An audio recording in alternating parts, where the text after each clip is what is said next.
আজকের দিনটা একদম আনএক্সপেক্টেড ছিল। আমি ভাবছিলাম ঘরে বসেই ভিডিও বানাবো, কিন্তু শেষ পর্যন্ত ডাইরেক্ট কম্পিউটার দোকানে গিয়ে কাজটা করতে হলো। আসলে কি হয়েছিল, খবর পেয়েছিলাম হঠাৎ করে যে একটা ফর্ম ফিল আপ দেবে MLA ফান্ড থেকে, তো সেটা করলে অ্যাকচুয়ালি টাকা পাওয়া যাবে।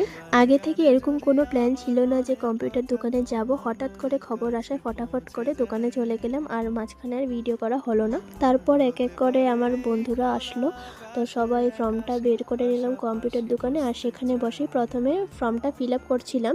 আসলে কি হয়েছিল যে আমার একটা বন্ধু ফর্ম ফিল আপ করছিল, তো সবাই ভাবলাম যে ওকে দিয়ে ফর্মটা ফিল আপ করাবো, কিন্তু সেও তার অজান্তে একটা ভুল করে বসলো ফর্মটাতে। ভেবেছিলাম সহজে হবে, কিন্তু অন্যকে দিয়ে করানোর পর বুঝলাম নিজের কাজ নিজেকেই করতে হয়। তারপর আর কি আবারও একটা নতুন করে ফর্ম বের করতে হয়েছে। তারপর আর দোকানে বসলাম না, সোজা চলে গেলাম আমার বন্ধুর বাড়িতে, কারণ দোকানে আর লিখতে পারছিলাম না, অনেক মানুষ আসছিল, অনেক ডিস্টার্ব হচ্ছিল। তার জন্য সবাই প্ল্যান করলাম যে ওর বাড়ির সামনে আছে, তো ওর বাড়িতে গিয়ে আমরা সবাই শান্তিভাবে লিখবো। এবং ব্যাকগ্রাউন্ড থেকে শুনতেই পাচ্ছিলে যে একটা গানের সাউন্ড আসছিল। কি করব, আর যখনই আমি এডিট করতে বসি, ভয়েস দিতে বসি, তখনকাই কেউ না কেউ আশেপাশে গান চালিয়ে দেয়। তো সবাই অনেক দৌড়ঝাপটা করে ফর্মটা ফিল আপ করলাম।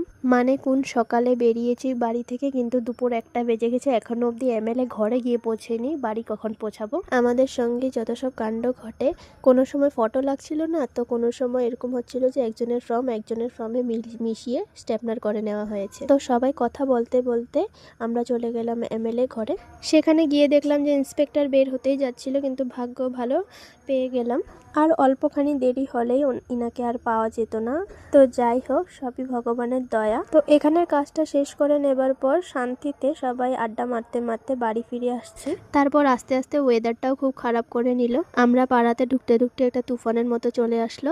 তো আমার বন্ধুটা একটা গরু পালে, তার শখ, তার জন্য সে পালে। তুফান এসেছে দেখে তার জন্য সে গরুটাকে নিয়ে গেছে।